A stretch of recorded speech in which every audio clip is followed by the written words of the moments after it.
I've been listening to your stuff, and you talk about we have a vibrational escrow account where the things we desire are stored. In a vibrational version that you've got to translate into reality through your attention to it, by your practice of it, by your realization of it. It's been revealed, you got to realize it.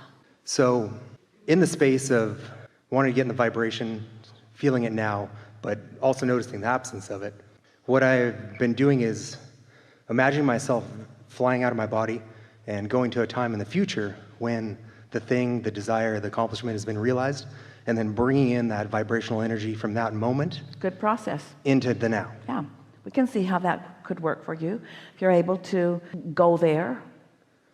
And because what you're doing, you're bridging the fact that your now eyes can't see it by moving into future eyes, by moving into a future experience, by dawning a future experience. That's a good process.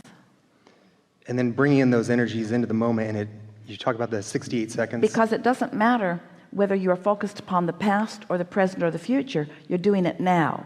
So as you are envisioning something that you want, you are activating it in your now, which is now bringing it to your now. But the question is, and it's what we've been dancing around with here today, is as long as that visualization is not making you say, wait a minute, it's not here. In other words, if the visualization is strong enough, then that balance will tip on the fulcrum. It will. So bringing those energies in the moment and then bringing it into now, it creates like this sweet spot for me vibrationally. See, we want to say something to you that by the time you're doing that, what's happened is you've already achieved close enough proximity to your vortex that you're already beginning to translate it.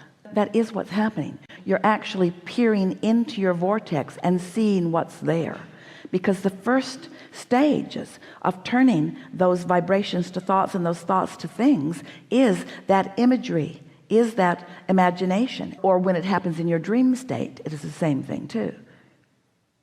Okay.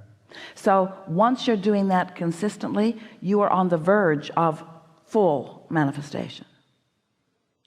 So the next step would be consistency between the steps. And the consistency comes with the enjoying it. I'm enjoying the pleasure of these thoughts rather than I'm doing this to make something happen.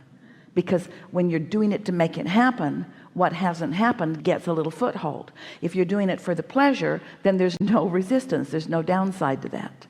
So that's where imagery comes in, just for the pleasure.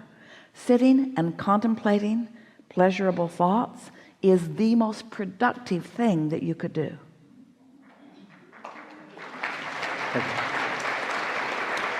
So much so that we're encouraging you to do 20% less, do 30% less, do 40% less, do half of what you're usually doing, do 60% less, do 70% of what you usually do, and contemplate 70% more than you usually do, and watch how it flips. Reality will get you. What is all that action and all that reality is the basis of the resistance that you keep throwing on your trail. Now we know you're arguing for your limitations. We will call each of your employers and explain. You're going to find them a lot less active in the days coming up, but way more productive. They're going to be less active and way happier. And your employer might say, I don't really care so much about their happiness. I care mostly about their productivity. And we say, we promise you, if you will encourage happiness, productivity will ensue. Yeah. So in my life, I've been experiencing these like yo-yo effects of feeling great, feeling the rockets of desires, and then sometimes the thoughts behind the thoughts have been like heat-seeking missiles blowing up the desires. Here's the thing. That's clever and not accurate. Okay. Because if you catch them in the earlier subtle stages, they don't gain momentum. That roller coaster is thinking about what you want and thinking about the absence of it, and thinking about what you want and thinking about the absence of it. And so you're getting momentum on both fronts going, and that's why then suddenly it feels like there's a heat-seeking missile, but it's not like that at all. go general on the things that are uncomfortable and get more specific on the things that feel good. That was your encouragement as you began speaking to us. That's what that visualization is about. So do you ever find yourself visualizing what you don't want? Do you find yourself acknowledging it and talking about it and thinking about it? Because you can do that. You can get momentum going toward what you want or toward what you don't want, but you're doing all of it. Sometimes people say, sort of what you just said, it just seemed to come out of the blue, and we say it comes out of the oblivious, because while it was coming, and there was clear guidance letting you know it was coming.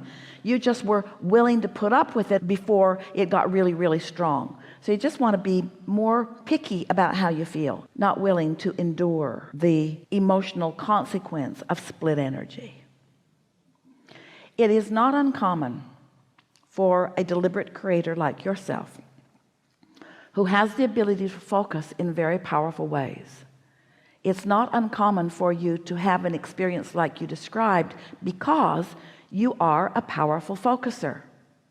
So when you use your power to focus and concentrate on wanted, you get a lot of momentum going fast. And when you use it to focus on unwanted, you get a lot of momentum going fast. And that's why it's that roller coaster. But that's all right, because as long as you understand what it is, it doesn't matter, does it?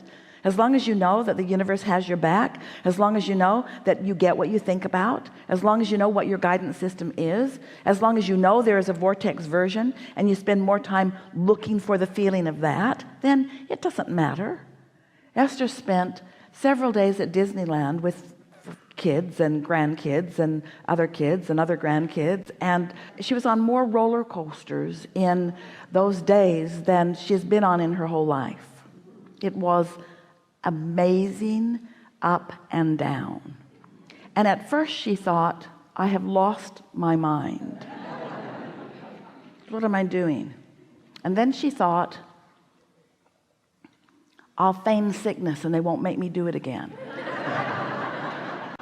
And then she thought, I'll just go. And then she thought, I'll just go again. And then she thought, I'll just go again. And after a while, she started to really like it, because she got used to the ups and downs. We are not encouraging you to get used to the ups and downs. Good. In other words, don't get used to that roller coaster ride, because it isn't necessary, and it slows the game. It slows it down.